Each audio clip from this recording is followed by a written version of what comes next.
Okay, some breaking news here. The Washington Post has just reported that FBI agents seized material on a foreign nation's nuclear capabilities that had been sitting at Mar-a-Lago. According to the report, quote, some of the seized documents details top-secret U.S. operations so closely guarded that many senior national security officials are kept in the dark about them. Only the president, some members of his cabinet, or a near-cabinet level official could authorize other government officials to know details of these special access programs. In some instances, as few as only a couple dozen government officials would be authorized to know the information so closely guarded that it's kept under lock and key in a secure compartmented information facility with officers assigned to that specific information.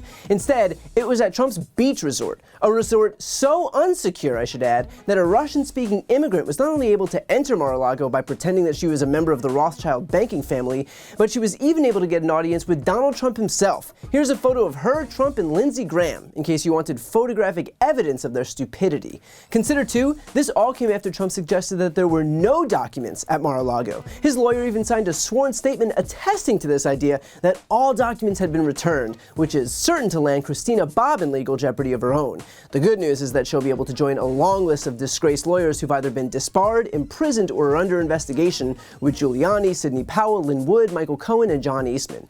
Donald Trump's apparently running his very own law school to prison pipeline. Now, not only weren't there no materials at Mar-a-Lago, but the FBI recovered over 300 classified documents. There were 184 sent to the National Archives in January, 38 more transmitted from a Trump lawyer in June, and over 100 while a search warrant was being executed at Trump's home. As for the documents related to nuclear capabilities, it wasn't released which country's nuclear secrets this was related to, nor do I expect that we'll find out.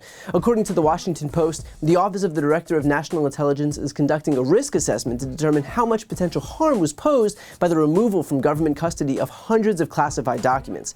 I should note, too, that just this morning, Trump's lawyer was on air actually mocking the idea that nuclear secrets were stored at Mar-a-Lago. I saw this meme that was very funny on Instagram, I believe it was, and it said it's amazing. At first, it was the codes to the nuclear weapons. Right. Now it's invisible classified documents. It could mean anything. I don't know. It could mean that they gave those documents to NARA and to the FBI prior, as we know, which they had done. It could mean there was nothing in them. It could mean they're invisible if you're, in their administration. How ridiculous. This idea that Trump would have nuclear codes or nuclear secrets at Mar-a-Lago. Except, of course, that he did.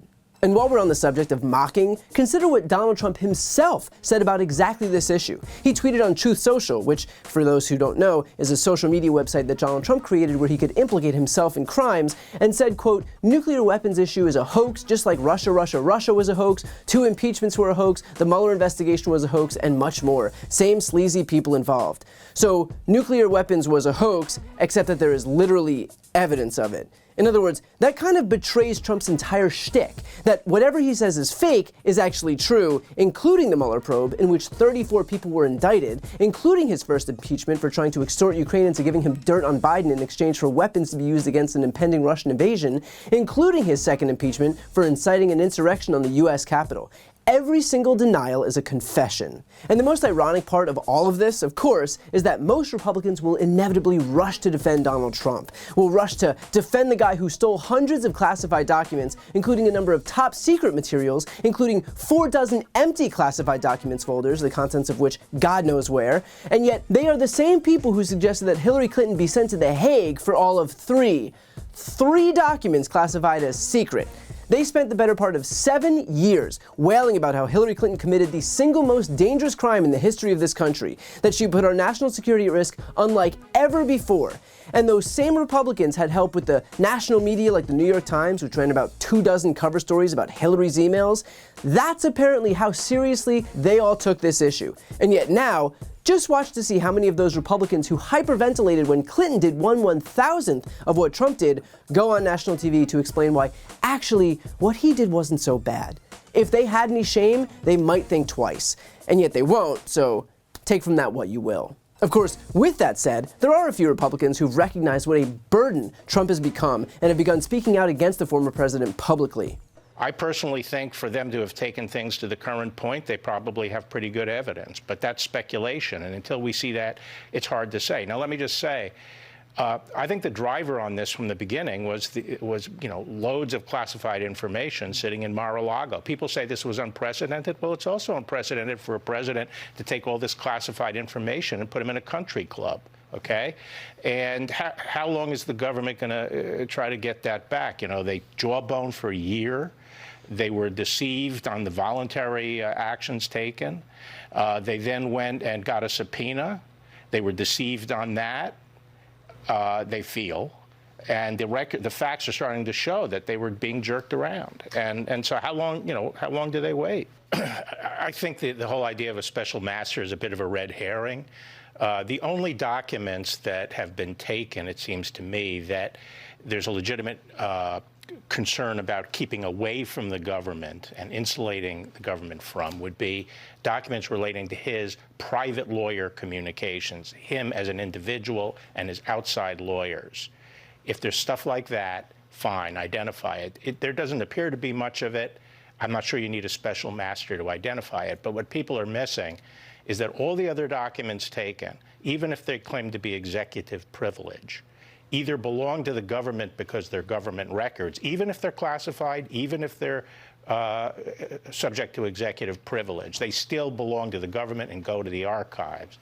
And any other documents that were seized, like news clippings and other things that were in the boxes containing the classified information, those were seizable under the warrant because they show the conditions under which the classified information was being held. So I think it's a red herring.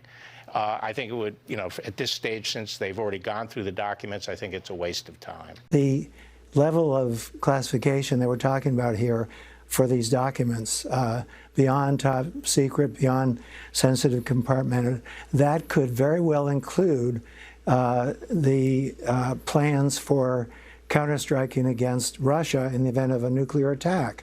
That's something that's part of the football program, which I've written about, where the president chooses options from these documents on how to respond. He has to respond within 20 minutes to prevent annihilation of the United States. And that's one item that could be in these documents. Another is our penetrations by the CIA of foreign embassies, of foreign leaders like Putin, as well as recruitment of spies overseas. So we're talking about incredibly valuable secrets that the Russians, of course, would have been after. The Russians would have been trying to penetrate Mar-a-Lago day and night, and very possibly did recruit spies to obtain these documents. Well, ultimately, it comes down to why did he have all that secret stuff at Mar-a-Lago? I know his team has said that they declassified it, but that's news to the agencies that those documents belong to. And Governor, he had apparently 3 classified documents in his desk. And then the stuff, as Brian detailed on the floor, it shows 5 yellow folders marked top secret and another one that says secret SCI, which means sensitive compartmentalized information. Those are the biggest secrets in the world. Why would he, and apparently the former president went through them in January, why wouldn't he say, oh, you know what? I really need to turn that back over. Why did he have all that stuff at Mar-a-Lago? And granted, while that's only a few people, remember that Trump derives his power from his ability to garner absolute loyalty, absolute fealty. When people start feeling comfortable going on national TV and criticizing him, his illusion of total control over the party disappears and his power along with it. That's not to say that Trump doesn't still own that party, but his influence is very clearly waning. But the fact is that while we'll continue to learn more, the dangers posed by Donald Trump can't be overstated. This isn't only about his ability to be trusted to run in 2024, we're well beyond that. This is about accountability for what's already been done. Because let's be crystal clear, if any other human being in this country had done a 1/10 of what Donald Trump has already been found to have done, he'd be in prison. Here's a clip from my interview with Glenn Kirshner on exactly this point. Now, what is Trump facing here? Like, give me the spectrum of punishments that we could see, and from best in his case to worst, and also what you think is most likely. For openers, Donald Trump is facing 20 years in prison, and here's why. One of the 3 federal statutes listed in the search warrant is obstructing an official investigation or an official proceeding.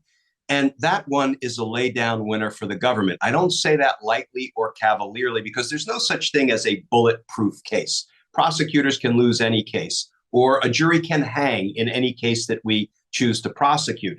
But Donald Trump was subpoenaed to turn over the additional materials he had at Mar-a-Lago, and he flat out refused. And then we had to get federal prosecutors had to get a search warrant. They went in there and they found a veritable mountain of documents that were responsive to the subpoena. That is a fairly easy obstruction case to prove.